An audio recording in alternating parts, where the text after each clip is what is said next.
Warning. This show may contain mention of the invisible gorilla.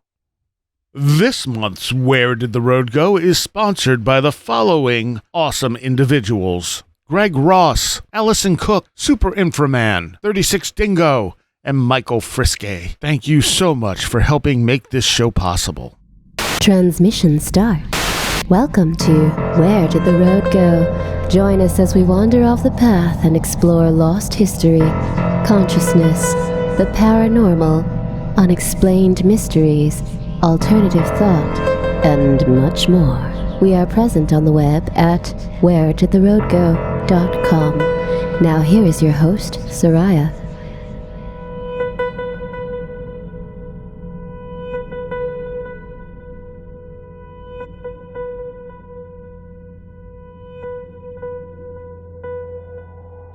Welcome to this edition of Where Did the Road Go? And tonight I have, for the first time in a while, Saxon. Hello. It's good to be back. And Christopher Ernst. Hello, everybody. Chris has been on a few times, so Saxon, it's been a while for you. I have. I know I've had FOMO seeing you guys hang out and have fun without me around, to be honest. Wish you were here, man. Oh, me too. Well, you were the one going all over doing martial arts stuff. I was. It was stuff I had to do. Some of the like Kane from Kung Fu. kind of. You know, the stuff I do with like Dan and Under the Earth. Yeah. Dan's got certain times of year that he does some of the like instructor retreats that I go to and things like that, and so it's his schedule. You know. How many times did you get hit in the head? Oh, I have no idea. Is that because you got hit in the head a lot?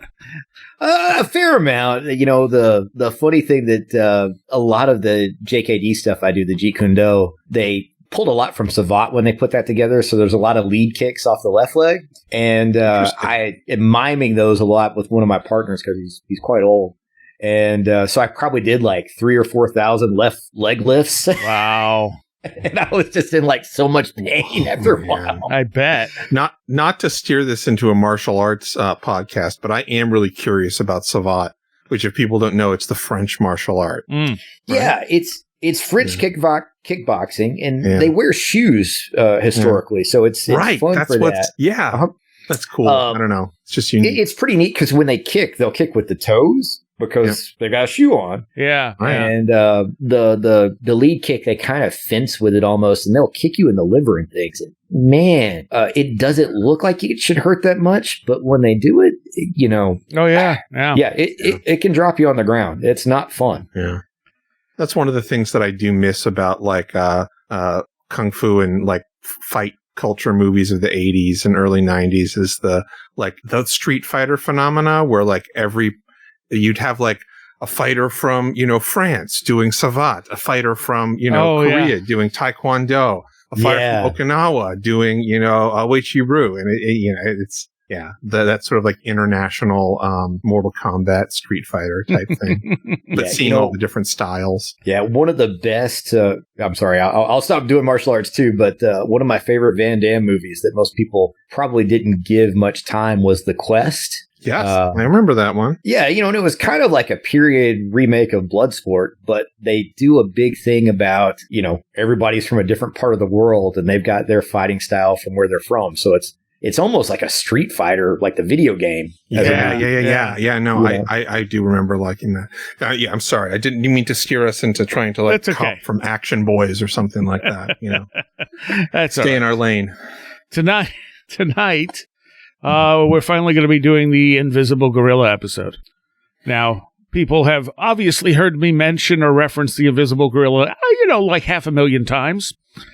But there's good reason for that. And I think there's three to four primary things about this book that really, I think, are incredibly important. One, we do not all share the same reality. And that's in a very basic sense. I'm not saying we're living in alternate dimensions from one another, although we can't say we're not.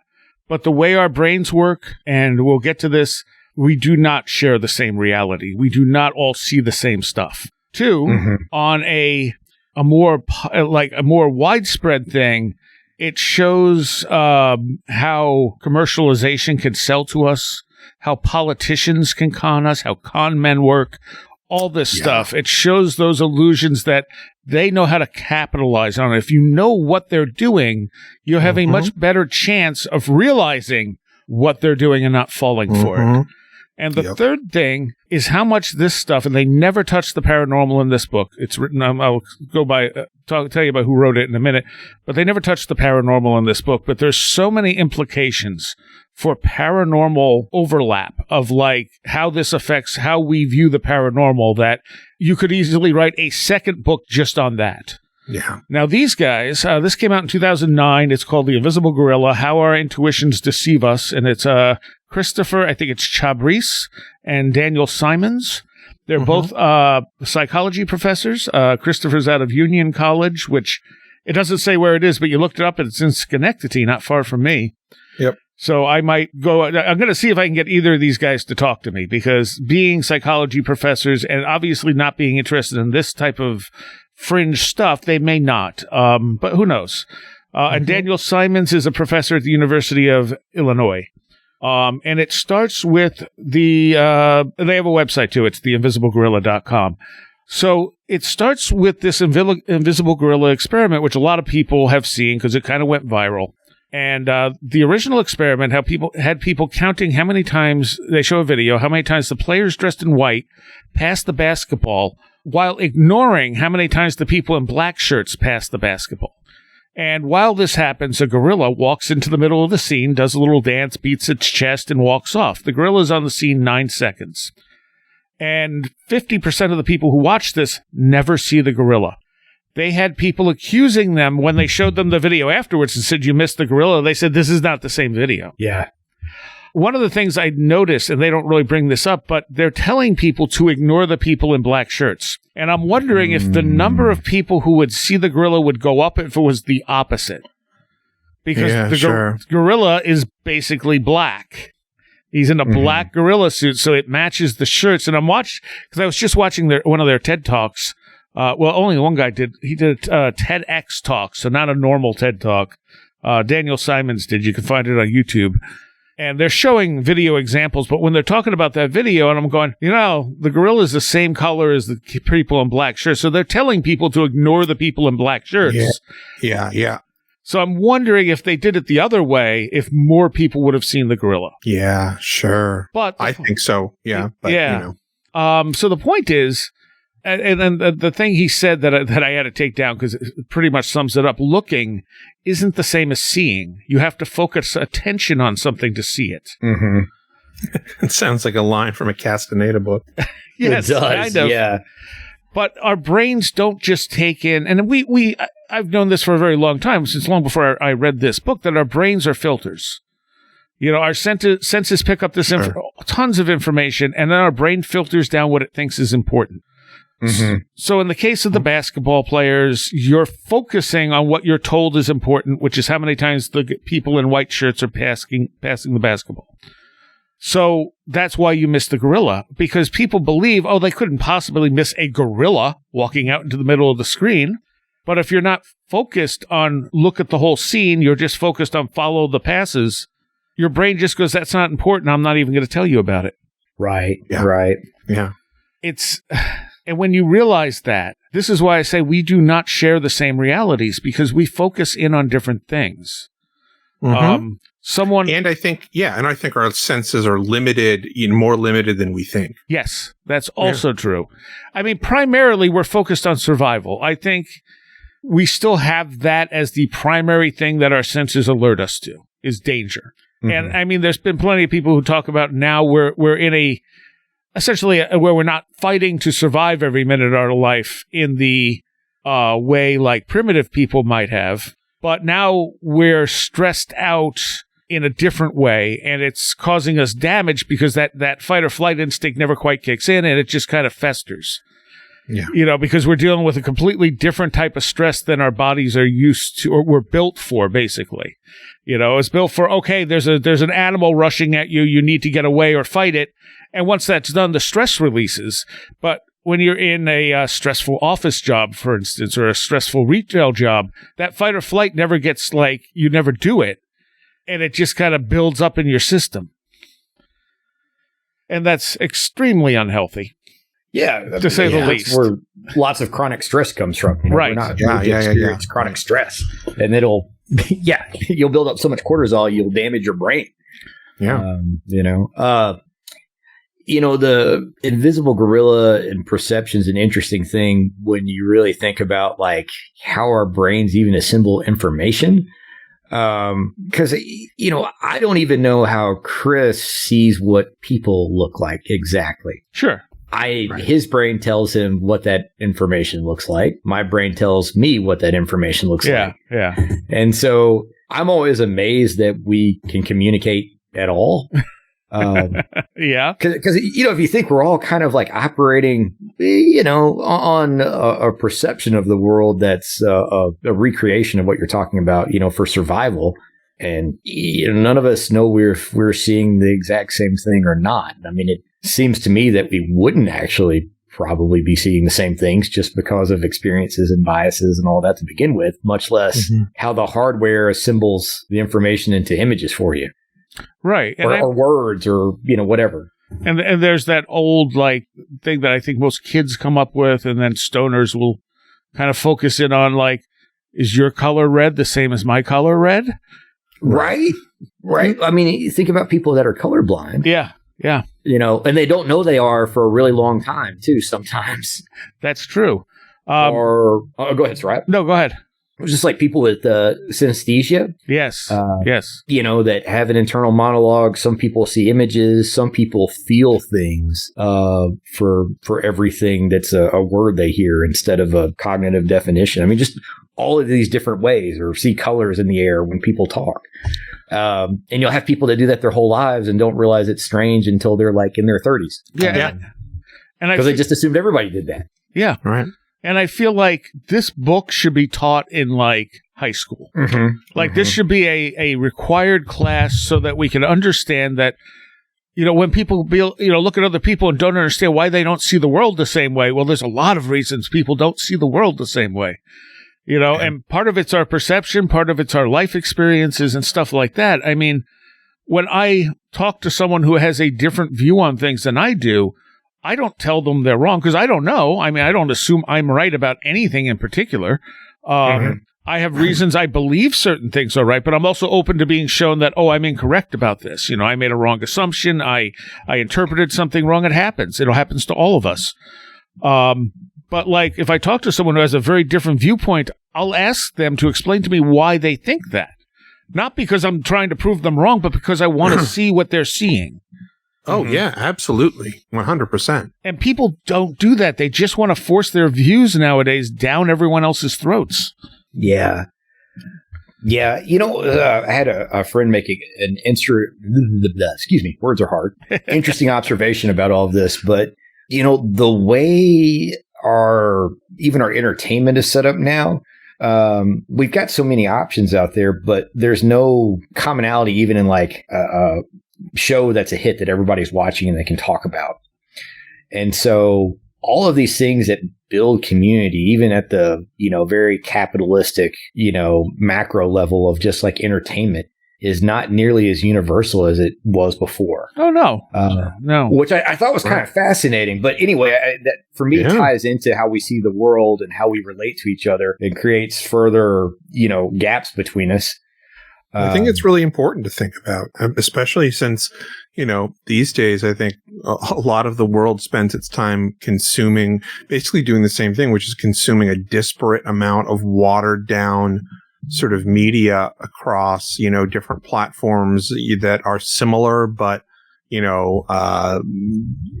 have different, bent depending on the country it's coming out of, the culture that it's based in. Yeah. And it's what propaganda they want to sell you. Right. Sure. Yeah, exactly. So I did make a note about this. So I was mentioning when we mentioned if the gorilla was, or if they were told to count the black shirt passes instead of the white shirt passes, it says that a psychology department in Yale created a computerized version of the gorilla video in which the players were replaced by letters and the gorilla was replaced by a red cross, like a plus sign, that unexpectedly traverses the display. Subjects counted how many times the white letters touched the sides of the display window while ignoring the black letters. Even jaded researchers were surprised by the result. 30% of viewers missed the bright red cross, even though it was the only cross, the only colored object, and the only object that moved in a straight path through the display. We thought the gorilla had gone unnoticed, at least in part because it didn't really stand out. It was dark-colored, like the players wearing black. Our belief that a distinctive object should pop out overrode our knowledge of the phenomena of inattentional blindness, was what they call it. This red gorilla experiment shows that when something is unexpected, distinctiveness does not at all guarantee that we will notice it. So it's 30%. A few more people did notice it when it was a red plus sign versus a black gorilla, but they still, a large number of people did not see it because they were not looking for it. And of course, when you look at the paranormal, I mean, we have many encounters where people, some people have never seen anything paranormal and they're like, well, it doesn't exist. You're just hallucinating, but it may be that they're shut off to that. They're not seeing the gorilla because they're not looking for it. They don't want to look for it. Mm-hmm. So I jumped ahead of my notes here a little bit. So yeah, inattentional blindness or inattentional blindness. Is that what it is? I've completely lost where it says that. But anyway, is the idea that we're blind to things we're not paying attention to. And they talk a lot about motorcycles in here because motorcycle and bicycle accidents, many times someone will say, well, I looked, but I didn't see them. And they said that unless you're in an area with a lot of bicyclists or something, you tend to look for cars. Your mind, without you realizing it, is looking for cars. Yeah. Mm-hmm. It's not looking for motorcycles. So you can look right at the motorcycle, not see it, go, and then, you just cut someone off on a motorcycle. But areas where there's a lot more motorcycles or bicyclists or whatever, accidents are less frequent. You would think they'd be more frequent because there's more bicyclists, right? Yeah. But it's less frequent because people are used to them being there and look for them. Yeah. So they talk about like advertising campaigns for, like it says, reflective clothing helps increase visibility for motorcyclists, but it doesn't override our expectation. Motorcyclists are analogous to the cross in this experiment. People fail to see them, but not just because they are smaller or less distinctive than other vehicles on the road. They fail to see motorcycles precisely because they stand out. Wearing highly visible clothing is better than wearing invisible clothing and less of a technological challenge, but increasing the visual distinctiveness of a rider might be limited in helping drivers notice motorcyclists. Ironically, what likely would work to increase detection of motorcycles is to make them look more like cars. For example, giving motorcycles two headlights separated as much as possible to resemble the visual pattern of a car's headlights could well increase their detectability. Go ahead. Right. Huh. Yeah. Sorry. I thought, so it makes me think of something, and I'm curious is if the same experiment, like the invisible gorilla experiment, were done to a series of people who are trained or whose pastime is looking at things. And I say this, I think this could come from a variety of different places, not just like pilots, but, and I'm certainly not tooting my own horn as being special. It's just something that's been part of my job. Like, I'm a filmmaker that primarily works as a cinematographer. So I'm always looking at stuff. Yeah. And I do notice things more than other people. It's something, I also teach this. So it's something that I, trying to teach my students to gather this visual attention. I will see things like I'll look in a room and I'll see something on the floor, something, there that my wife or, kid won't see. I remember there was an activity that we were doing at work the other day, and it was, me and my department were all filmmakers or graphic designers. And then there was, another group that was like physicists. And we were doing an exercise where we were looking, as like a teaching exercise, where we were looking at an image on the screen and we were writing down all of the facts that we see visible from that image. And, all of us that are trained in our job is to look at things visually and break them down and scrutinize them. We all had 50 things we wrote down, and the physicists had 5. And that's, they're not smart. They're physicists. Right. Yeah. No, it has nothing to do with think in a different way. Yeah. I'd be just very curious, and this goes back to, I guess, my thinking. This other question that follows that is, the conversation about UFOs and, experts, pilots seeing them, whether or not that there's any validity to that. It also makes me think of people who are artists, people who are thinking visually, being more prone to seeing things, kind of, I guess, I don't know if there's any data to back that up, but it does seem like creative types and artists are more prone to have experiences they notice. Well, that is what George Hansen says. That's what Project Core came up with. I mean, Jeff Ritzman would constantly ask people who had experiences, are you an artist? Right. Because that is very common. But you make a good point. Like I have a friend who's a carpenter, and I'll look at something and be like, this looks fine. He'll be like, no, this is not fine. Look at this, look at this, look at this, look at this. Because he has that knowledge base to recognize that this thing is not as stable as I think it is, because I'm looking at it like, no, this looks fine.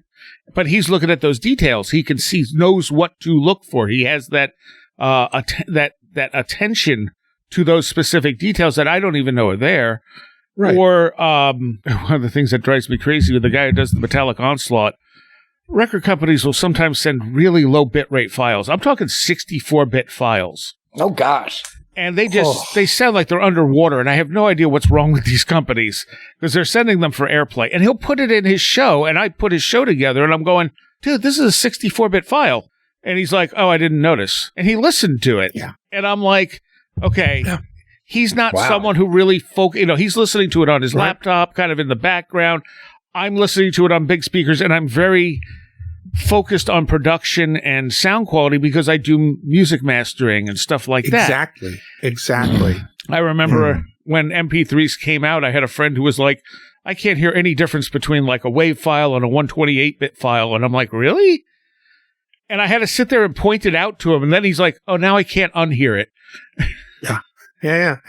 Because you start losing the high end. You only have so many bits to work with. So especially, if it's an acoustic singer-songwriter, you're probably not going to notice that much of a difference. But if you're listening to a band with a lot going on, you start losing that high end. It starts sounding like it's underwater. Yeah. Yep. Totally. Yeah. Okay. I think some pilots would do better at it than others. But I think that prime of what to look for at the beginning of the video, look for every time somebody in white passes the ball, is still going to have a pretty big effect. Yeah. It's not just saying, it's asking you to count.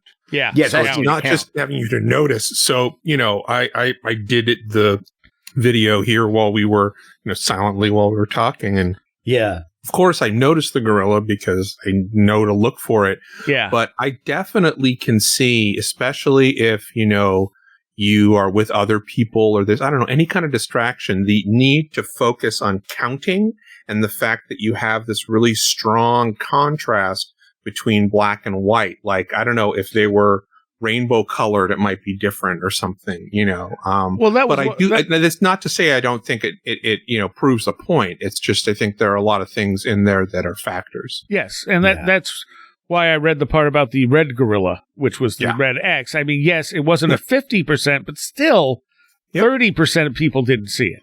Yep. Yeah, it's still significant. Yeah. Yep. And I think it raises this larger, conversation that's very, very important that has to do with, selective attention and the idea that selective attention is, a lot broader and has a lot, more, it has to do, not only with your expertise and with, what tasks you have, but there are all these other factors that could, be in there. And then you start thinking about it in terms of, how does this work on sort of a broader philosophical level. And, thing that I've mentioned a bunch of times that, has come up in the research that I've done is this idea that you have, your organs of sense in this body that we have that allow us to see a very particular thing, which is the gross world, the sort of, world that exists on this, some people say vibrational level or, whatever, but on a particular plane of existence, we have these senses, these, 5 senses that allow us to see and taste and hear and smell things. But, there is this interpenetrating other world or many worlds that, the afterlife, the subtle sphere, whatever you want to call it, or different people call it, that is actually here and we're in the middle of it right now, but we just can't sense it because we're not using our, spiritual organs that develop. And Right. it's, not only something you hear in, Eastern religions, Buddhism, Vedic religions and stuff like that. But, it's one of those things that I think even some of the more recent, like psi experiments point towards. True. Yeah. I'd add to that too, Chris. I mean, as an example, you think about people that react to things that are a danger that they're not quite seeing, reflexively, like somebody pulling out in front of them or something out the corner of their eye or what have you, that keeps them from getting hurt versus, you're watching a video and the gorilla is going by in the background, but it is that there's no threat from the gorilla, Yeah. Sure. Yeah. or Yeah, anything like that. totally. So, your other senses or your intuition or anything like that that's going to pick up on something, but also just it's not going to be engaged there if you've got a strong one to begin with. Yeah. I mean, if I were a mad scientist, I'd want to do, experiments where we do the same thing, but have, the person being dangled over, a pit of alligators. See what they notice then. Right. So one of the things, Or if the gorilla was a real gorilla. yeah. And, we put a bunch of like food on, put food in your pockets or something. So a few of the things they point out that just kind of sum it up is that we don't see, notice, or we think that we see, notice, and remember far more than we actually do. We don't see things we don't focus our attention on. We experience far less of the visual world than we think we do. Our brains are built to detect patterns automatically. The pattern we experience when driving features a preponderance of cars and a dearth of motorcycles. In other words, the ad campaign itself to make people aware of motorcycles falls prey to the illusion of attention that we just let me see if I can pull up the whole quote there because I just had part of it there. But yeah, a lot of it in the beginning, they focus on the whole motorcycle thing because it is a serious issue. So how can we remedy this situation? Motorcycle safety advocates propose a number of solutions, most of which we think are doomed to fail. Posting signs that implore people to look for motorcycles might lead drivers to adjust their expectations and become more likely to notice a motorcycle appearing shortly after the sign. Yet, after a few minutes of not seeing any motorcycles, their visual expectations will reset, leading them to again expect what they most commonly see, cars. So advertising campaigns assume that the mechanisms of attention are permanent, what does that say? Are permeable, subject to influence from our intentions and thoughts. Yet the wiring of our visual expectations is almost entirely insulated from our conscious control. And that's really important. We're not fully in control of what our brain decides to tell us about. And it works for all senses. Brains are there to detect patterns, and they expect things they've experienced before, which is why I say when you get these like weird monster encounters, if you do happen to notice, if it somehow makes itself noticeable, our brain is looking for a pattern that it can recognize out of this. Yes. Like flipping through, like I've described, almost flipping through a Rolodex. What is this? I don't know what it is. Well, things I don't know are scary. What else are scary? Monsters are scary. Yep. This is a monster. And then they go running and they did, and they may not have seen what they think they saw, but they definitely encountered something. Right. Yeah. I feel like in one of the books that Michio Kaku wrote, and, I know some, valid criticism maybe of Michio Kaku, but, I do think that some of the things he says are really interesting. And one of the books he talks a lot about consciousness. It's Theory of the Mind or something, Future of the Mind. And he talks about it in terms of feedback loops.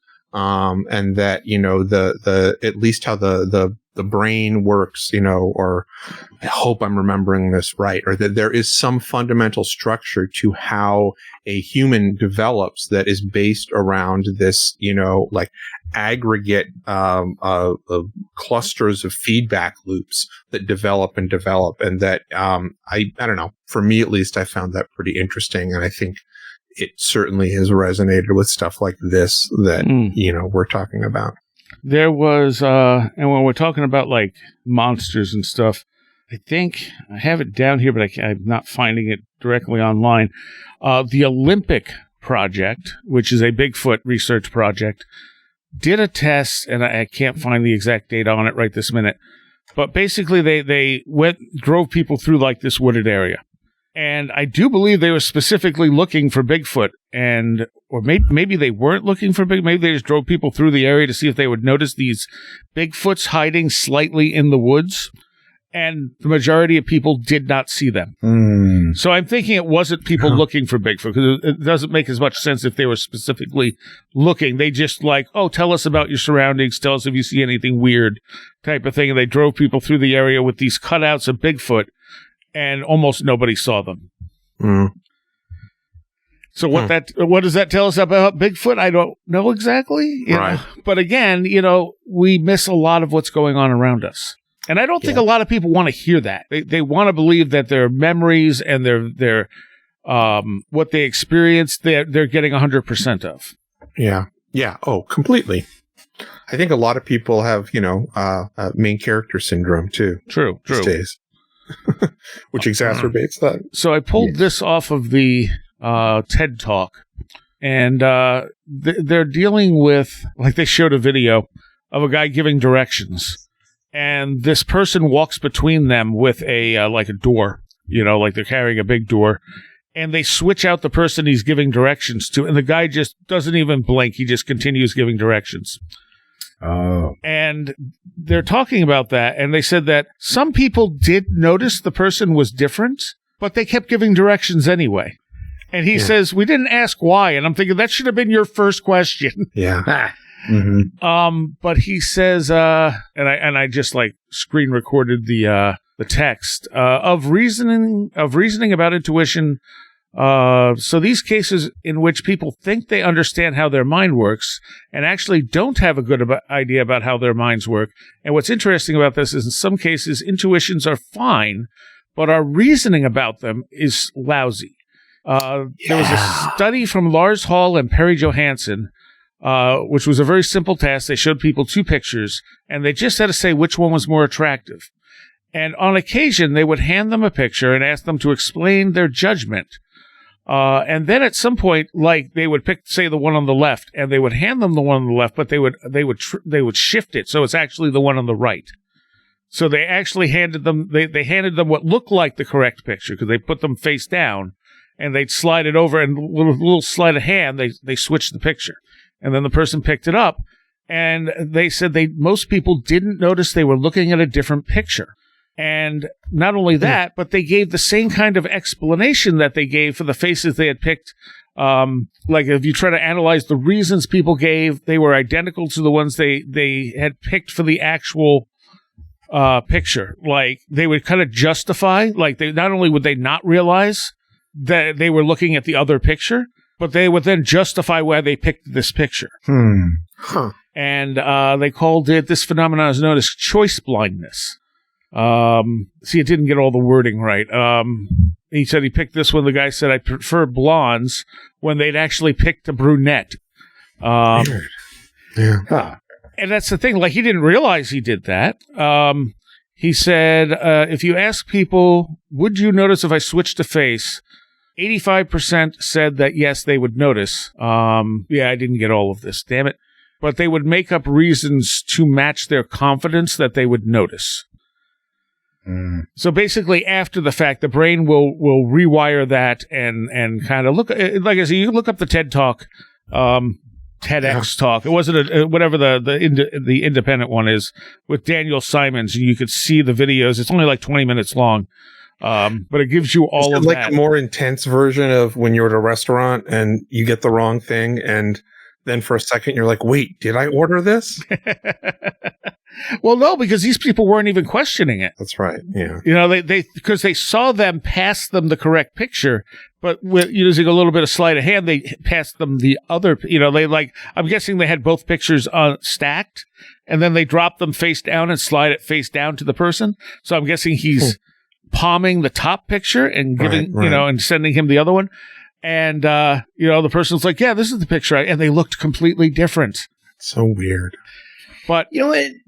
I wonder how much of that is some kind of ego overriding thing, where I wonder how many of them actually noticed it was not what they picked, but went with it anyway. And then how many should have noticed, but instead of it being a survival thing, it was an ego, short circuit, kind of thing where this was like, yeah, this is one I picked.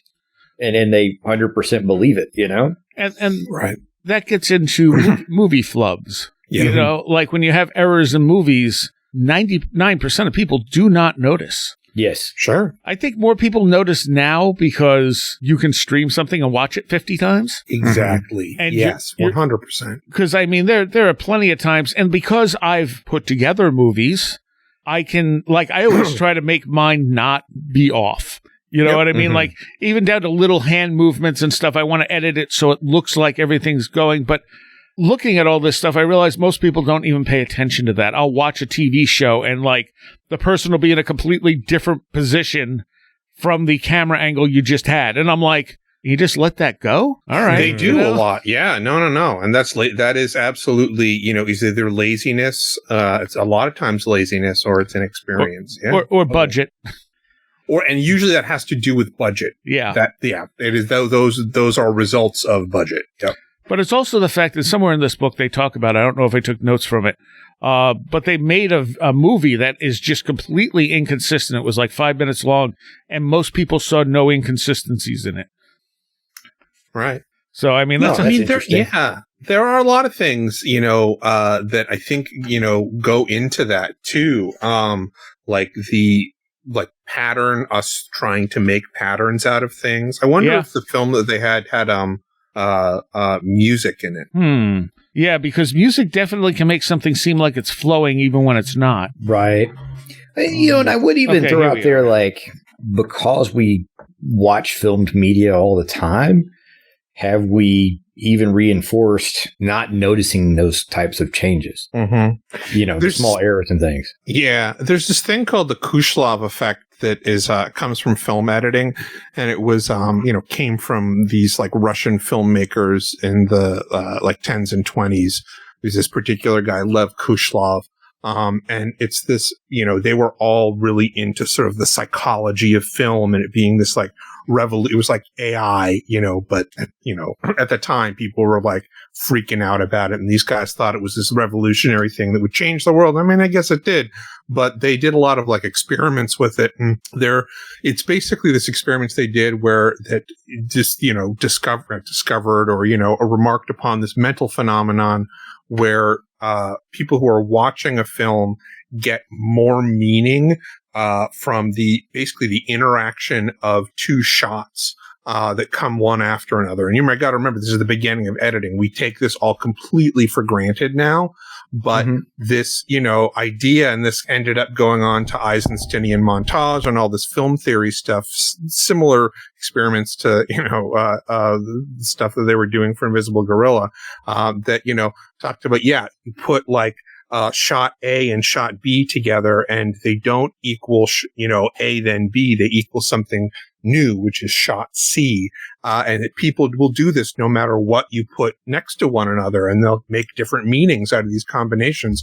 And then they'll especially do this if there's music under it. And we all know the phenomena of, you show a horror scene and you put a comedy soundtrack underneath it. It completely takes away this meaning. So, I'm just curious about the film. And okay. It was in there. So this was done at Cornell.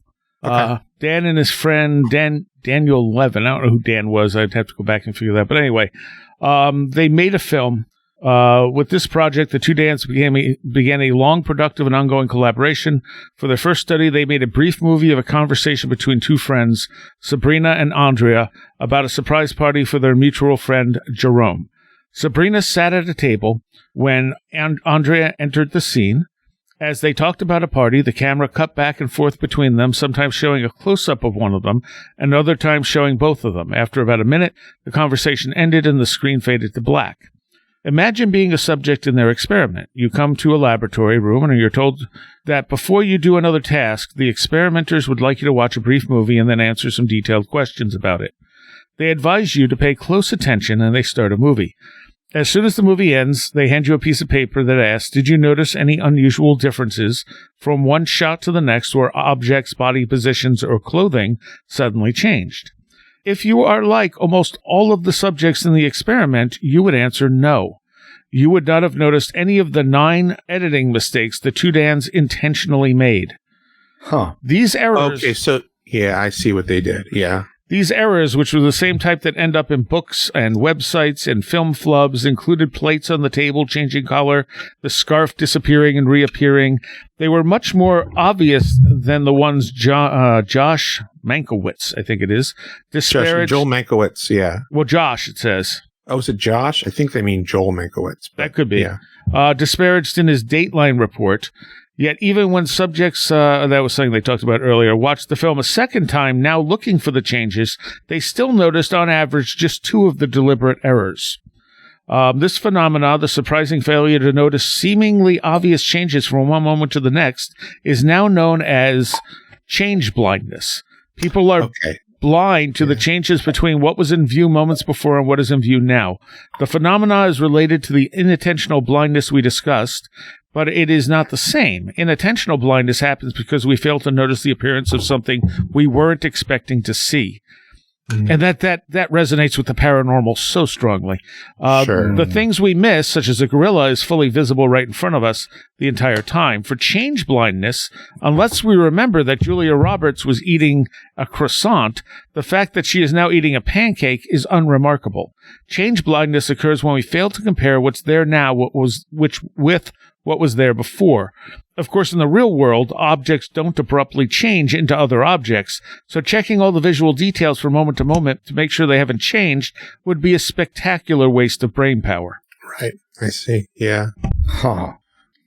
So I mean, that's a lot of time, when in the films you do have the specifically what they're talking about is what are called continuity errors. Yeah. And continuity errors, are based around both like the language, this visual language of cinema, but then also, things like props, moving and things like that. Yeah, totally. And you're right. If it has music playing under it, whether it be a song or anything like that, it just makes everything feel like it flows better. It does, but they're not talking about what I was talking. Well, not specifically what I was talking about. This is specific to, I think, that change blindness. And having to do with continuity, and oftentimes when or sometimes in movies when they're left in there like by really good reputable filmmakers that are not lazy, it's because oftentimes it was the best performance. Yeah. Even though there was that. And the hope is that the performance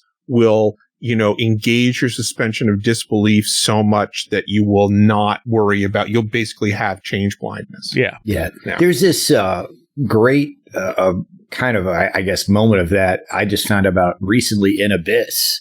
And they're filming 2 of the actors. I forget the particular scene, but you can look it up. And there's, the part of the underground facility they're in is filling with water, and they're in the corner, and there's water pouring on the camera lens. And the cameraman actually reaches his finger in there with a towel and wipes off the lens and then pulls it back out. Yeah. And it's in the theatrical print. If you go look at it online anywhere, it's there. It doesn't read like his finger is cleaning it off. Right. But once you're told that... You can never not see it. Yeah. You can't not see it. And it was, exactly what you're talking about, where like James Cameron was like, this is the best one. We're just going to go with it. Yep. Right. Yeah. It's fascinating because like I've seen that scene 1,000 times and it never stuck out to me until it was pointed out. And now I see it every time. Yeah. Well, the paragraph after this said, What is in some ways even more important than a failure to notice changes is the mistaken belief that we should notice them. Daniel Levin cheekily named this misbelief change blindness, because people are blind to the extent of their own change blindness. In one experiment, Levin showed photographs from the Sabina-Andrea conversation to a group of undergraduates, described the film, and pointed out that the plates were red in one shot and white in another. That is, rather than run the change blindness experiment, he explained everything about it, including the intentional flub. He then asked these subjects to describe whether or not they would have noticed the change if they had watched the film without being alerted to its presence. More than 70% confidently said that they would have spotted the change, even though in the original study, no one actually did. For the disappearing scarf, more than 90% said they would have noticed, when again, in the original experiment, no one actually did. This is the illusion of memory at work. People firmly believe that they will notice unexpected changes, when in fact, almost nobody does. It always makes me think, obviously this is pretty close to us talking about seeing, cryptids and having paranormal experiences, but even like eyewitness accounts of something, and everybody reporting something different. And then you think about the fact that you could sneak things in on people like this and they don't notice. Yeah. It just tells you how unreliable as narrators we are. Yes. Yeah. Yes. Yeah. In the TED Talk, he was talking about our inability to actually, like with the guy getting directions and the switching out people. And he said a lot of people who are on death row have now gotten off because of DNA testing and such. And he said, if you look, almost every one of them was confidently and definitely identified by a witness. Yes. Yeah. And he's sure. And they were sure it was that person. It wasn't that person. And it's not, he wasn't saying that they were lying. He was saying they just didn't realize it. Mm-hmm. Yeah. They were so confident in their memory. So this is the actual one I was looking for. It says, now imagine you're in another experiment conducted by the two Dans. You come to the lab again and asked to watch a brief silent movie. You are warned that it is really short. You should pay close attention. The movie shows a person sitting at a desk who gets up and walks around toward the camera. The shot then cuts to the hallway and shows a person exiting the door and answering the phone on the wall. He stands still, holding the phone to his ear and facing the camera about 5 seconds before the scene fades to black. As soon as the movie ends, you're asked to write a detailed description of what you saw. Having just read about the Sabina-Andrea film, you've probably guessed that there's more to this one than a simple action of answering a phone. When the camera cut from a view of the actor walking toward the doorway to the shot of the actor entering the hall and answering the phone, the original actor was replaced by a different person. Wouldn't you notice the only actor in the scene being replaced by a different person wearing different clothes, parting his hair on the opposite side, and wearing different glasses? If you answered yes, you're under the illusion of memory. Here is what two subjects wrote after seeing the film. Subject 1, a young man with slightly long blonde hair and large glasses turned around from a chair at a desk, got up, walked past the camera to a phone in the hallway, spoke into the phone and listened and looked at the camera. Subject 2, there was a blonde guy with glasses sitting in a desk, not too cluttered, but not exactly neat. He looked at the camera, rose, and walked out to the front right of the screen, his blue shirt billowing out a bit on his right over his white. That's what it says. A bit on his right over his white with light patterned t-shirt. Okay. Went to the hallway, picked up phone, said something that didn't seem to be hello, and then stood there looking kind of foolish for a bit. Not a single subject who viewed this video spontaneously reported anything different before and after the change. Even when prompted more specifically with the question, did you notice anything unusual about the video? No subjects reported the change in the actor's identity or even his clothes from the first shot to the second. In a second experiment, subjects watched the same video, but with the person change pointed out to them. They were then asked if they would have noticed the change had they viewed the video without warning. 70% said they would, compared to 0% who actually did. In this case, people who know about the change in advance, it becomes obvious and they all see it, but when they don't expect the change, they completely miss it. And then they go into a bunch about different movies and stuff they've done. And just like continuality errors and how it doesn't really matter because we don't notice them. And obviously some people do. I mean, because there's whole websites, especially for popular movies, talking about all the continuality errors. Yeah. And I'll notice them sometimes because, like I said, I've edited movies before. Yeah. And I try to make everything flow exactly like it should. It's not always possible, but I try to get it as close as possible. The more you work with it, the more you notice it. Exactly. Yeah. Again, that's the attention thing. Yep. But I'm still going to miss stuff if someone's shirt changes or because I'm not really paying that close attention to their shirt. Their shirt's not important. I mean, unless they're suddenly wearing a heavy metal T-shirt of a band that's really obscure, and I'm like, whoa, wait, did they have that on a minute ago? Right. You know? Yeah. Well, I think there's that specialized attention, you know? Yeah. And it even says script supervisors are not immune to change blindness.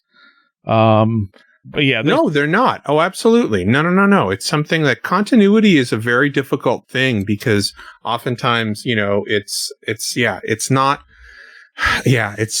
different than, you know, having to, it's like a different type of attention because it's almost like not important. You have to realize how important it is in order to keep it up. And the script supervisor, yeah, absolutely.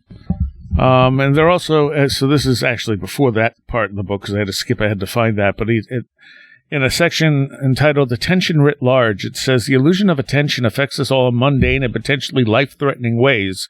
It is truly an everyday illusion. It contributes to everything from traffic accidents to airplane cockpit displays to cell phones. They talk about, like, if you're talking on a cell phone, you may think you're watching the road while you're driving, but your attention is on the conversation, even if you're not looking at it. And I mean, that's the same as talking to someone in the car.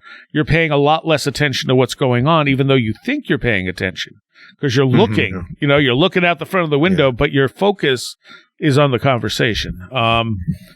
So it says, as the gorilla experiment has become more widely known, it has been used to explain countless failures of awareness from the concrete to the abstract in diverse domains. It is not limited to visual attention, but applies equally well to all of our senses and even broader patterns in the world around us.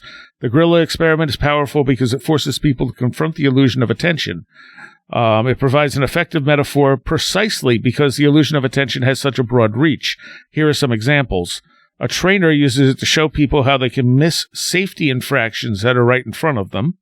A Harvard professor uses it to explain how discriminatory practices in the workplace can go unnoticed even by intelligent, fair-minded individuals.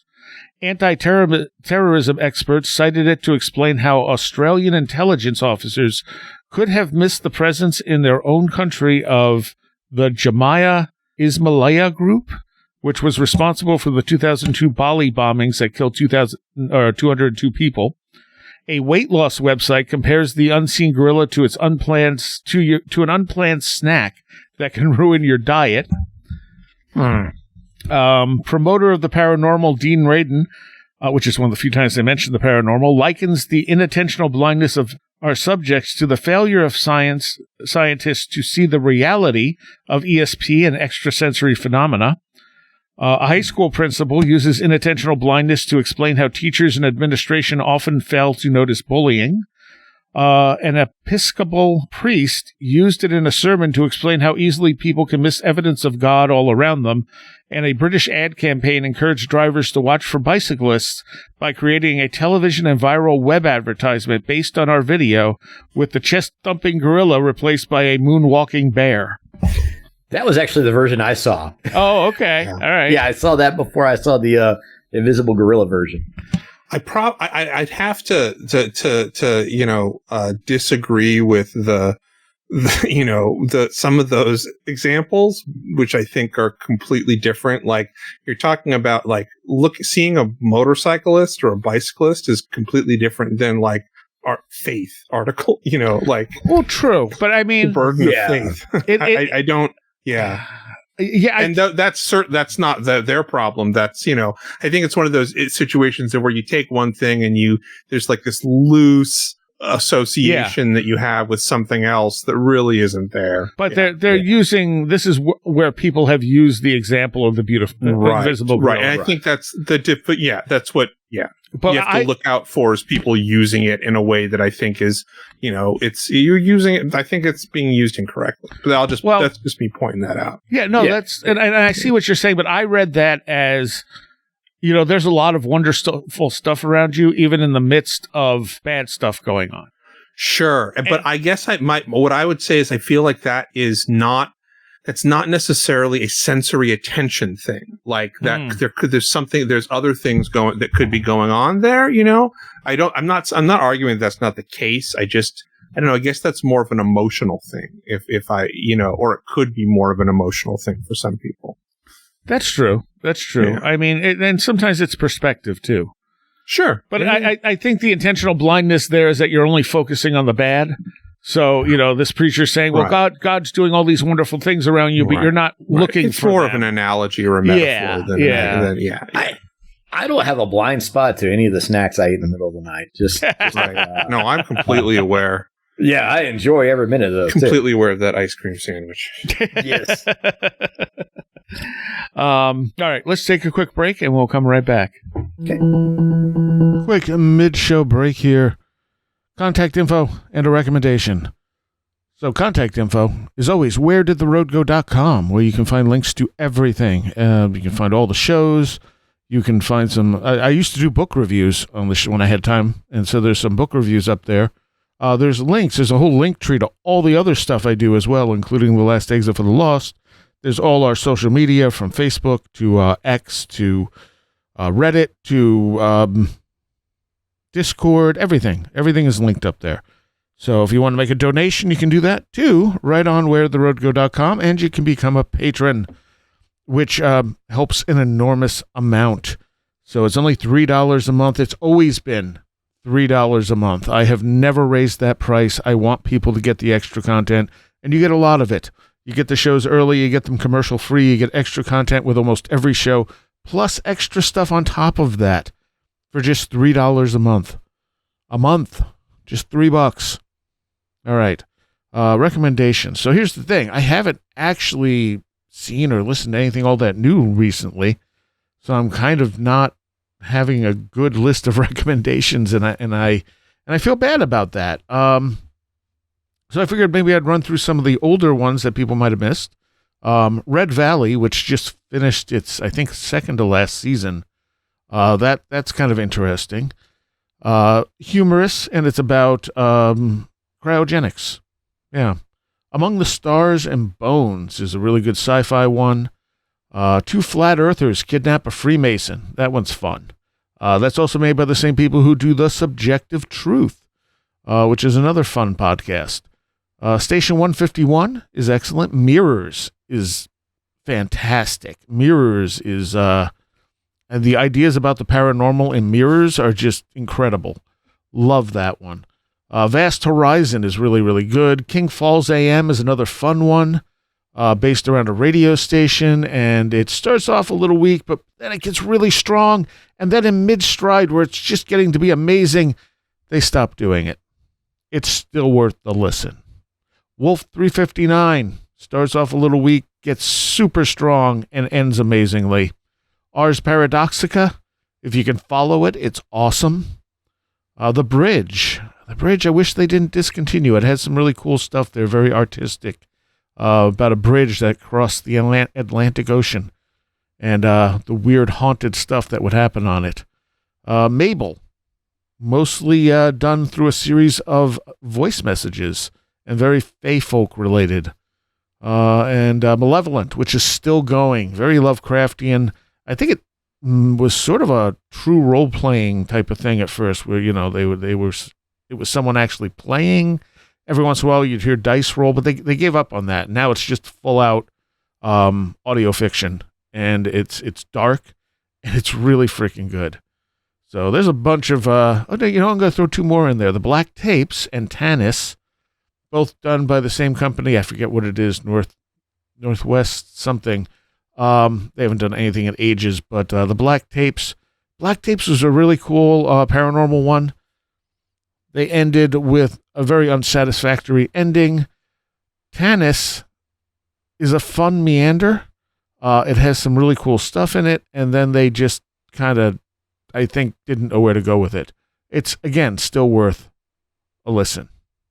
All right, back to the show.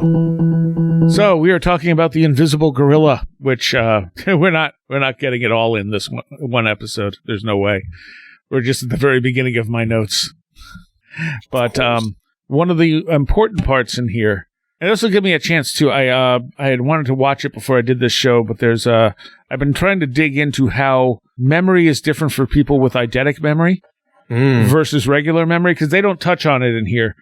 And the memory stuff is very important and very interesting, but I want to see, someone had actually pointed me to a report that was done, I think on 60 Minutes, about eidetic memory, and another one that a speaker did on eidetic memory and how it differs from regular memory, but I didn't have the time to watch them.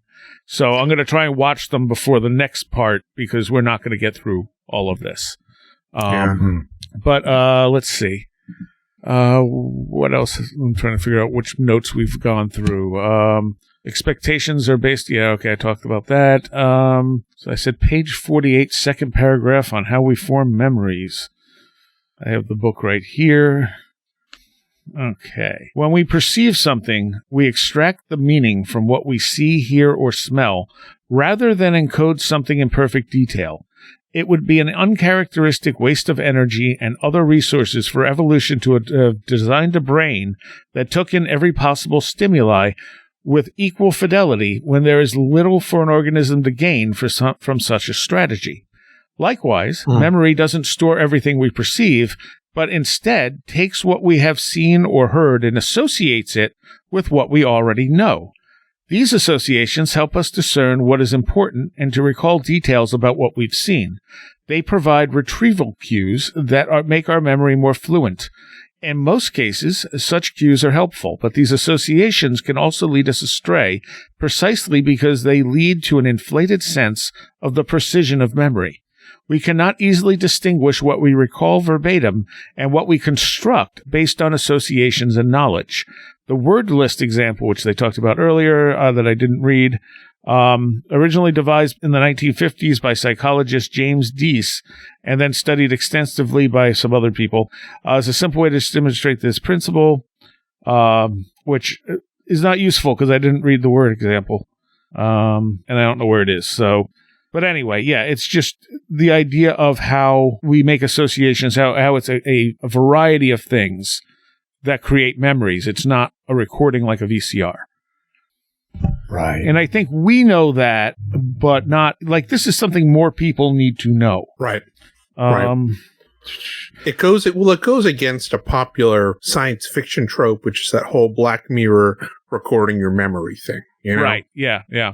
Which is very much like based on the idea of video. This like isomorphic, this like photographic, recreation. Yeah. And, I think the idea is a little hard to accept for some people too, or unsettling because, when you realize that your memory is not precise, and then every time you recall a memory, it's a new recording of that memory that's overwritten the previous version. You're kind of dealing with a sense of like self being erased. When you think all of your memories are copies of the memories that you had, there are copies of the memories that you had, so it's always a little different. And so I think that is a difficult concept to accept if you really think about it. And I think that may be a reason people avoid it.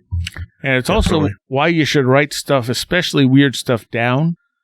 And why I started recording dreams, because I'm like, okay, if I'm actually having these prophetic dreams, I can't know unless I've written down the details and can go back and look. Oh, that's a great point. Because it's very easy to be like, oh no, I completely dreamed this exact thing, but your memories just can't be trusted that much. Yeah. But if you wrote it down, there you go.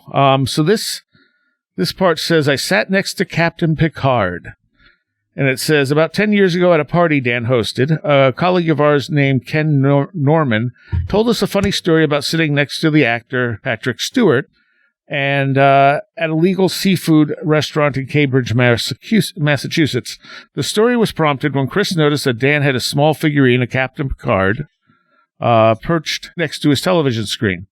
Can I buy your Captain Picard? Asked Chris. Dan said it wasn't for sale. Chris offered $5, then $10. Dan refused. Chris eventually raised his bid to $50. for reasons that escape him now, but Dan still refused. Neither of us remembers why Dan refused, but to this day, Picard has not left the place on Dan's electronics. At this point, Ken told us that at the Legal Seafood, which I guess is the name of a restaurant, it's a weird name for a restaurant. It is a famous restaurant. Is it? Okay. Patrick Stewart had been dining with an attractive younger woman who, based on snippets of overheard conversation, appeared to be a publicist or agent. For dessert, Stewart ordered baked Alaska, a choice which stood out in memory because it appears rarely on restaurant menus. Toward the end of his meal, another distinctive event happened. 2 members of the kitchen staff came out to Stewart's table and asked for his autograph, which he readily granted. Moments later, a manager appeared and apologized, explaining that the Trekkie cook's action was against restaurant policy. Stewart shrugged off the supposed offense, and he and his companion were soon on their way. The only problem with the story was that it had actually happened not to Ken, but to Chris. Right. Ken had heard Chris tell the story numerous times before and had incorporated it into his own memory. In fact, Ken felt so strongly that the memory was his and had so completely forgotten that Chris was the original raconteur that even Chris's presence when Ken retold the story did not jog his memory of a way in which he had actually encountered Captain Picard. But when Chris pointed out the error, Ken quickly realized that the memory was not his own. This antidote illustrates another aspect of the illusion of memory. When we retrieve a memory, we can falsely believe that we are fetching a record of something that happened to us rather than someone else. Yeah, that's totally happened to me. With my my friend who has my best friend from like way back when we were kids. He has like not an eidetic memory, but he's really sharp memory. One of those guys who remembers like dates and stuff like that. Yeah. And he tells stories all the time because of this. And there's at least one time I know that I've been with him and, we've been with like another friend. I've started to tell a story and he's been like, Chris, that happened to me. Like you weren't there. Yeah. Yeah. I've done that with a story or two, Chris, where I can't quite remember which one of us had the experience too. Yeah. And the friend hasn't quite remembered either. Yeah, yeah. Of course, alcohol was involved, probably. Of course, in my younger days. But one of the interesting things I've seen with my mom as she's gotten older is she'll read about something and then think that she had a conversation with whoever the person had written that or had seen it or something like that. Yeah. And that's just part of age, but it is interesting how like the recall gets sort of corrupted in there. Yeah. Yeah.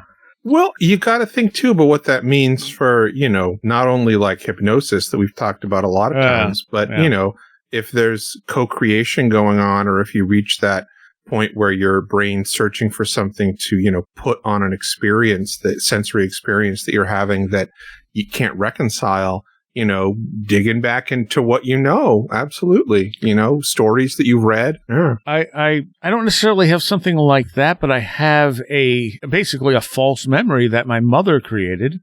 And it's not that it didn't happen, it's that I don't remember it. And it was when I was a very little kid, the first house we lived at, which I don't really even remember that house. I don't know how old I was when we moved out, but I was maybe 2. So I don't really remember anything. I've seen pictures and stuff, but I have no active memories from that. And she told me a story about how there was a blizzard, which I kind of remember the blizzard because I think that was the first time I had experienced a blizzard. And this was on Long Island, which it wasn't super common to get snowed in. And the neighbor went to the store because he had a truck or whatever, and he picked up milk for us. And I apparently wanted to bring the milk in. So they gave me the milk, and I went running down the driveway, fell, the milk went into the air, and came crashing down and exploded. I can see this in my mind like it happened, except I realize I'm looking at it from a third-person perspective. But it feels like a memory because my mom told me that story so many times. It's like, this happened. Okay, well, I believe her. I'm sure it did happen. I don't remember it, but I feel like I remember it. Right. Yeah. And it's easy to be tricked about that stuff. Mm-hmm. So there's a thing they call flashbulb memories, and this is also very important. So without reading like all of it. So flashbulb memories characterize these vivid, detailed memories for surprising and important events. The name, by analogy to photography, reflects the idea that details surrounding surprising and emotionally significant events are preserved in the instant they occur. Events meriting permanent storage are imprinted in the brain, just as a scene is imprinted onto film. It's very much like a photograph that indiscriminately preserves the scene in which each of us found himself when the flashbulb was fired. So they start talking about people where they were during 9/11. And so he says, after writing down his own personal recollections of 9/11 for this book, Dan emailed his former students and asked them to send them their own for comparison. So they did that.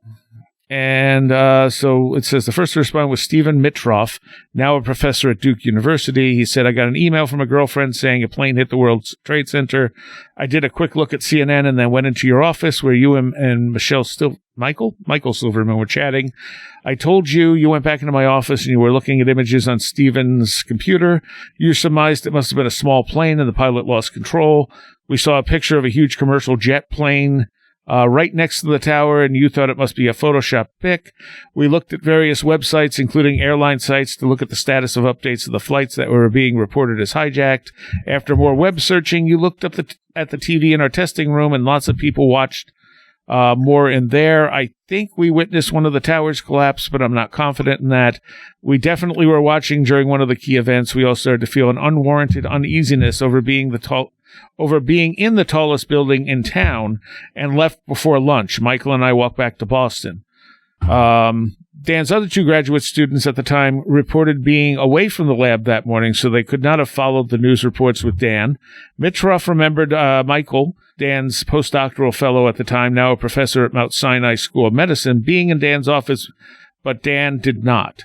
Dan emailed Silverman the same question he had asked the other people, and the following report came back. I was standing in your office discussing something with you. The radio on your bookshelf was on. Mitroff yelled from his office something to the extent that CNN was reporting that a plane just flew into the World Trade Center. I went to his office to see, but the page was loading very slowly. I mentioned that little planes fly the Hudson Corridor regularly, so I guessed it was possible. The page loaded, and it showed a large plane flying towards the World Trade Center. I said something to the extent that putting up a photoshopped image like that was disgusting. I was still convinced it was only a small plane that crashed. The next information we received came from your radio. CNN was slow and not loading anything additional. We heard that not one, but two planes had hit. I then went to my office and tried to call my wife. She was also trying to call me. Neither of us could get through. When I left my office, someone had turned on a television in the testing room. The picture was noisy. It showed that one tower had already dropped, and we watched the second one fall. I'm not sure if the second tower falling was live, but I suspect it wasn't. You made the decision for us to leave and go home around 11 o'clock. Mitroff and I walked to his apartment, and then I walked home. There are interesting similarities and differences amongst these accounts. First, the similarities. Everyone agrees that Dan heard about the attack from Steve. They spent some time searching online for information, and then Dan turned on the television in the lab where he and Mitroff were watching footage of a tower collapsing. Now, for the differences. Dan did not recall Michael being present, and he mistakenly remembered his other graduate students being there.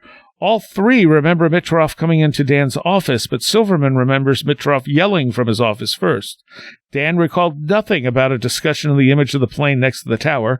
Mitroff recalled Dan commenting that the plane was small and that the image of the larger plane was edited, and Silverman recalls making those comments himself. Three cognitive psychologists had vivid memories for what they experienced on 9/11, but their memories conflicted in several ways. If memory worked like a video recording, all three reports about 9/11 would be identical. In fact, there is no way to verify which of the accounts is most accurate. The best we can do is assume that the two independent and mutually consistent recollections are more likely to be correct than the one recollection that conflicts with both. Many cases of memory failure are just like this, in that there is no documentary evidence to establish the ground truth of what had actually happened. Yeah. On at least two occasions, Bush publicly recalled having seen the first plane hit the tower on television before entering the classroom. For example, on December 4th, 2001, in response to a young boy, he recalled, I was sitting outside the classroom waiting to go in, and I saw the airplane hit the tower. The TV was obviously on, and I used to fly myself, and I said, there's a terrible pilot. And I said, that must have been a horrible accident. The only problem is the video footage broadcast that day of the attacks was all of the second plane. There was no video footage of the first plane's impact available till long afterwards. Right. So, I mean, you could also say, well, he was lying, but it's very possible he was just remembering wrong. But this is the thing. So what they're saying is that the illusion of memory is that the vividness of our recollection is tied to how they affect us emotionally. But you should beware of memories accompanied by strong emotions and vivid details, as they are just as likely to be wrong as mundane memories, but you are far less likely to realize it. So that says a lot. You know, when someone's absolutely certain about a memory because it really stuck with them, it doesn't mean it was accurate. Right. Yeah. And again, we're all perceiving things a little bit differently, so we're all focused on slightly different things. Yep. This is why this book is such a mind bender. You know, like when you start taking all this information in, you start realizing how little we actually know about the reality we're experiencing and the similarities of our reality to, like, the two of yours realities. Sure. Absolutely. No, I think it's really important, and it's a really good sort of what did Jeffrey Kripal call it? The flip, like catalyst. What was that book that he wrote? Yeah, I haven't read that one. Not either. Yeah. It was about basically scientists who have like a moment that, you know, sort of flips them, you know, as he did, where, you know, he's accepting things that are beyond the paradigm, you know, and yeah. I do know of the book, and I know. Yeah. No, I mean, it's worth. I read it once when it came out, and I don't remember too much of it, which is partially, I'm sure, you know, my degrading physiology, but it's also probably, you know, I don't know if it was his best book. But it was good. Also, memory's not perfect. Right. Exactly. Just as we were saying. Because there's plenty of things I'm sure about, and then I look them up, and I'm like, oh, nope, I was wrong. And then there's stuff, I mean, like when I was given the name Seriah, it was spoken into my head very loudly. Yeah. The only problem with that memory is I know exactly where I was at the time. I was sitting in the back seat of my friend's car. My friend was asleep next to me. She's like, and we're driving past her house. And I'm like, this doesn't make sense. Why would we be driving past her house? Why weren't we dropping her off? This memory has to be wrong. Right. And when I finally started working on the book and going through it, and I went on the autobiography, and I'm going, oh, she came to my house before, and he picked us up from my house. So she was going back to my house, not hers. And then I'm like, oh, okay, no, the memory's not wrong. Like, and I was kind of surprised because I just assumed I was remembering something wrong, and luckily I wrote it down in enough detail, and the stuff around it where it made perfect sense once I reread the stuff I wrote. And I was like, oh, that memory was accurate. Versus the tree shaking incident, where I was sure the person who didn't see the tree shake on the edge of the cliff there was the person who never experienced anything with me. Right. And I think that was my brain logically taking that event and kind of making it seem more sensible. Like, the person who did experience stuff is, of course, the person who saw the tree shaking. Until I looked at my notes and realized, oh, no, he was the one that... Why would he be the one that didn't see it, you know? Yeah. And again, what's happening there? Is he just blind to that? Or are we perceiving a slightly different reality? Right. Was the tree not shaking, and we were picking something else up that made it seem like the tree was shaking because our brain had no other way to interpret it? Right. Yeah. I mean, it could be several of those things at once. That's the thing that I think, you know, is so important to try to get our heads around as humans as we explore, you know, the weirdness. Is that this weirdness, you know, and I guess this is embodied by the trickster. It is contradictory things. There are contradictory things that exist at the same time, you know. Like it's you know, it's difficult. I mean, I walked away from that experience saying, we don't all perceive the same stuff. Yeah. Like, we don't all perceive the same reality. That's what I felt like that whole experience was about. Yeah. That's what they were, whatever it was trying to show me. And to this day, I still think that, you know, so people will say things like, well, maybe it was an invisible Bigfoot. Well, maybe, but I don't really think it matters. Yeah. Like, I don't think it was the cause that was important there. It's that what it showed me. Yep. Right. Yep. And, you know, maybe it was an invisible Bigfoot. There was other monkey stuff associated around that. But that particular event, I think the whole point was just that. Yeah. So, like I said, we're going to have to do a part 2 to this because there's a bunch more. And I'm going to do the stuff on eidetic memory, too, so I can figure that out a little bit. But, I mean, I hate actually breaking this into 2 parts because it all kind of interconnects. Right. Yeah.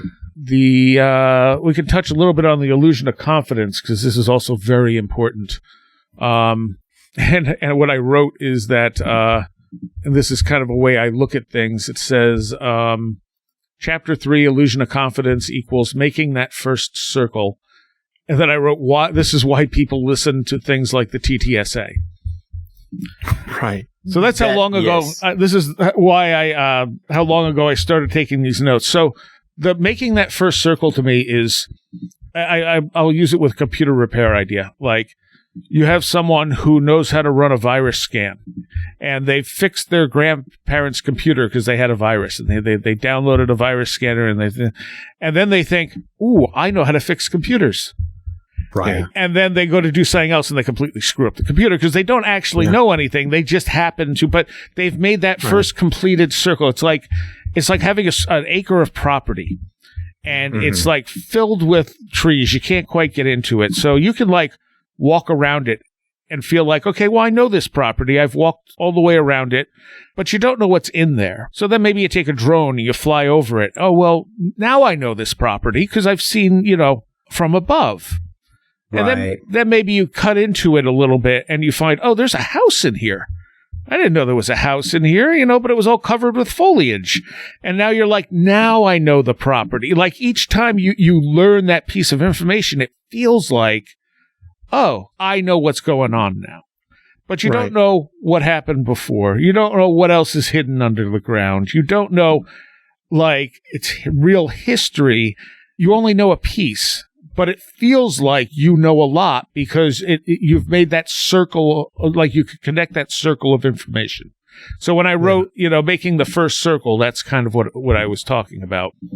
There's something about like, there's like a predominance of, I'm completely, blanking on the specifics of this, but I know that there has been some studies recently that have had to do with basically people who don't know. The less people know about a subject, the more confident they are in their opinions. Yeah. Is that Dunning-Kruger? Is that the Dunning-Kruger effect? Yeah, I think so. That's what I just said. Is that Dunning-Kruger? Right. That's what it is. Yeah. Thank you. Yeah, you're too dumb to know you don't know anything. Yes. Yeah. Basically. So they, and also, as far as memory goes, I read this book at this point a couple of years ago. I mentioned the TTSA, and that hasn't really existed in a while. That's the To the Stars group there. But I remember... I'm just laughing at what Red Pill always says about what that makes him think of. What's TTSA. That? Oh. It just says like, TNA. Yeah. So I remembered them saying that they had video of the time in the office when 9/11 happened. And obviously I just read the thing where they do not say that. They said they have no definitive way of knowing. So that's right there, the illusion of memory. I took what they wrote, which was that they compared the accounts and somehow remembered it as they had something to compare it to. It must have been a video from the office. Yeah. But the illusion of confidence, and this is, like I said, very important. It says, confidence is the illusion of competence. We mistake that easily, especially when coming from authorities. Confidence increases as we gain skill, and our overconfidence decreases. False confidence can be higher with people who know little about the subject and have a confident personality. So yes, this is how con men work. Confidence men. Yeah, but it's also how a lot of politicians work. Yeah. It's let's see if I can find also con men. Right, exactly. Yes. Sorry. But that's what they have to be. Because if you go out there and you can't say you don't know, you have to confidently have the answers. Right. Let's see if I can find it. And it's interesting, too, because a lot of that has shifted, I think, from confidently having the answers, but knowing that you're like pulling a scam to this almost like, and it's like gone. What is it? Is it the Overton window? I don't know. It's like, I don't think it's that, but it's certainly crossed some sort of threshold where I think everybody's convincing themselves. It's almost become like that new thought, positive, because there are plenty of politicians, many who are in power, that adhere to that new thought mantra of if you say something enough and believe it, it becomes true. Yeah. And they do big business mafia, corporate stuff that way. So chapter 3 is entitled What Smart Chess Players and Stupid Criminals Have in Common. And it says, one summer day when he was in graduate school, Chris woke up with a headache. This wasn't unusual. He had been prone to headaches. Later that day, the ache spread to the rest of his body, and he began to feel exhausted and apathetic. It was a chore to get up from bed, walk to the living room of his apartment, sit down, and turn on the TV. His whole body hurt, and when he tried to stand up, simple tasks like taking a shower left him breathless. The symptoms suggested a bad flu, but strangely, he had no respiratory symptoms, and July is not exactly the height of flu season. After feeling awful for a few days, Chris went to Harvard's health service. The nurse who saw him concluded that it was probably a virus and told him to get some rest and stay hydrated. The next day, a Sunday, his symptoms unchanged, Chris took one of those invigorating showers. Moving slowly to conserve energy, he turned to let the water hit the back of his legs, and just when he did, he felt a sharp pain. Twisting his neck and looking down, he saw a huge red rash that looked like a sunburst right in the middle of his left calf. It was much larger than any mosquito bite he'd ever seen. Armed with a new symptom, he went to the after-hours care department and proudly displayed the rash. The doctor on duty asked Chris whether he'd been bitten by a tick recently. At first, Chris was inclined to say no, since he'd never seen a tick in the city of Cambridge, Massachusetts. But he then remembered that he'd visited his parents in Armonk, a suburb of New York City, a couple of weeks earlier and spent time with his mother in her vegetable garden. There are plenty of ticks there. The doctor showed Chris a picture of a medical book that illustrated the characteristic skin rash produced by the infection, that causes Lyme disease. It looked exactly like Chris's calf. If Lyme disease isn't diagnosed early, it becomes more difficult to treat and has the potential to cause chronic disability. Yeah. After the doctor explained the diagnosis, she excused herself from the room. She returned moments later with another book, which she looked up the treatment for Lyme disease. She wrote a prescription for 21 days of the antibiotic and handed it to Chris. Chris was a little unnerved by the experience. First, the diagnosis itself seemed ominous, but more unsettling was the doctor's open consultation of reference books during the session. Chris had never seen a doctor do this before, and this one did it twice. Did she know what she was doing? In the northeastern United States, where Lyme disease is prevalent, how can an urgent care doctor not be familiar with its diagnosis and treatment? Chris went straight to the drugstore and filled the prescription, but couldn't help feeling uneasy at the doctor's uncertainty. If you encountered a doctor who had to look up a diagnostic criteria and recommend treatments for your condition, wouldn't you wonder too? To do so would only be natural. We all tend to think of a confident doctor as a competent one, and an uncertain doctor as a potential malpractice suit. Right. We treat confidence as an honest signal of a person's professional skill, accurate memory, or expert knowledge. But as you'll see in this chapter, the confidence that people project, whether they are diagnosing a patient, making decisions about foreign policy, or testifying in court, are all too often an illusion. Yeah. And of course, she was right. She just wanted to be sure. But again, since she didn't have that confidence, this is what it is. Yeah. So yeah, it's kind of interesting, isn't it? Where when you see people pulling out references and things like that, it's like, well, you don't know. Yep. Yeah. But if you've been in those situations on the other side, it's like, I'm really glad they're checking. Well, yeah, right. But you almost have to be familiar with the experience of like understanding one, that whatever this topic is probably vast and more than one person can keep in their head. And then you appreciate that they're thorough enough to do that kind of, double checking or anything like that. So something's not wrong versus, just kind of like shooting from the hip. But, shooting from the hip looks way cooler. Yeah. Yeah. Right. Oh, totally. Yeah. Well, that kind of bluster too. I mean, I think that it's something that is culturally learned and accepted. Yes. Oh, if not even like celebrated, right? Yep. In the West. Yep. Right. Right. Yeah, Western characters were, we talk about John Wayning things. I mean, that's what that is. And then a little bit of Han Solo later on. And Yeah. Sure. Yeah, totally. The section that we'll get to next time is unskilled and unaware of it. And it says Charles Darwin observed that ignorance more frequently begets confidence than does knowledge. Right. There you go. But we're going to have to stop there because we're out of time. We'll do a Patreon segment on some other stuff, and we'll do part 2 of this hopefully soon. Because Excellent. And I'll also shoot them notes and see if maybe I can get one of them to talk to us. Hey, that'd be pretty cool. But I highly, highly recommend this book. Like I said, this book should be taught in high school so people could understand how to communicate with other people better and understand their own limitations and learn not to be taken by people who are just confident in what they're saying. Yep. Right. Yep. Well, it's nice, too, because this is not... Everything's made political these days, but this is not political. It's just about observation, and it leaves that up to you to decide how to apply that. And if you are not a confident sounding politician, you are not going to win. Oh, right. No. Right. If you have to think about what you're going to say, people are like, no, we don't want that person. Yeah. Right. You have to have quick, short soundbite answers, or you're going to lose. Yeah. And you have to be telling people what they want to hear on top of that. Mm-hmm. Yep. And yet we keep repeating that cycle.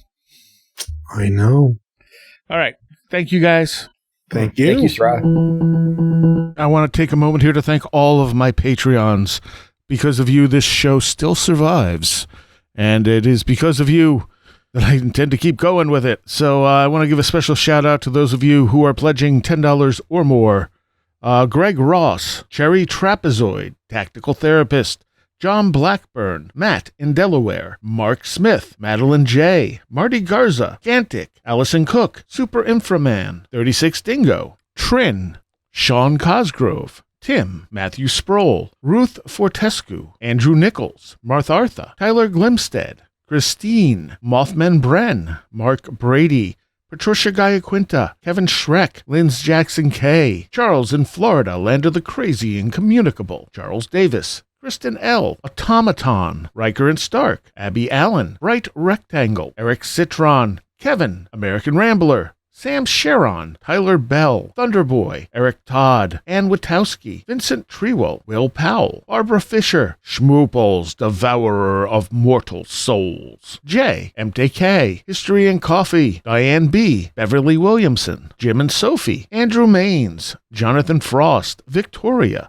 John Bracken, Paul Jeffries, Janet's Planet, Ron Dupre, Laser Printer Jam, Perry Peters, Varosh K, MJ Armstrong, Jack Huntington, Laura McLean, Stacy Sherwood, James Lindsay, Linda from Michigan, Billuminati, Strange Stories with the Seeker and Skeptic podcast, Mark Shoemaker, Ron Dupre, Will Cherry, Seed Person, The Ghost Story Guys, Liam Huddock, Harold, Annabelle Smith, Caroline Walker, TDT Skunkworks, Craig Sagastumi, Colin Karras, and Matthew Brown. Thank you all so very, very much for the support. There is, of course, a Patreon extra segment for this show, but it is not dealing with the Invisible Gorilla.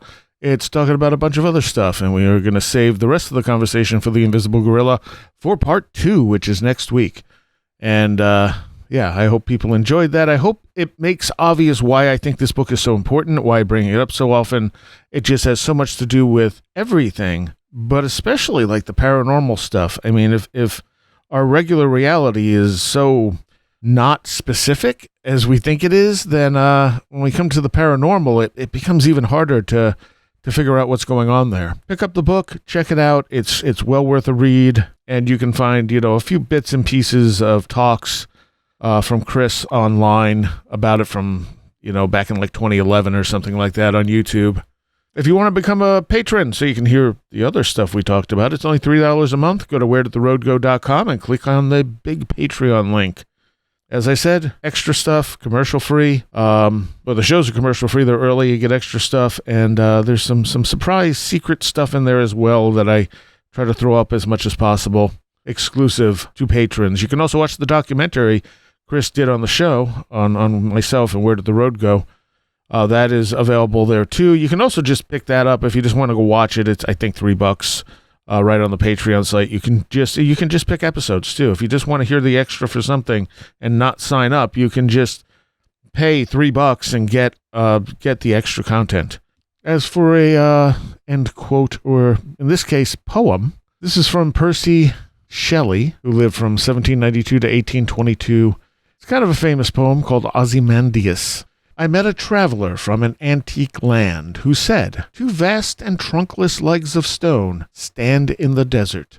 Near them, on the sand, half sunk, a shattered visage lies, whose frown and wrinkled lip and sneer of cold command tell that its sculptor well those passions read, which yet survive, stamped on these lifeless things, the hand that mocked them and the heart that fed. And on the pedestal these words appear, my name is Ozymandias, King of Kings. Look upon my works, ye mighty, and despair. Nothing beside remains. Round the decay of that colossal wreck, boundless and bare, the lone and level sands stretch far away. I've always enjoyed that one. So in case you've never heard it, now you have. I'll see you next time. You have been listening to Where Did the Road Go? This show is made possible in part from our Patreons, and we thank you and everyone listening for helping us continue this exploration of the strange. You can always find everything Where Did the Road Go related at www.wheredidtheroadgo.com. And thank you so much for your support.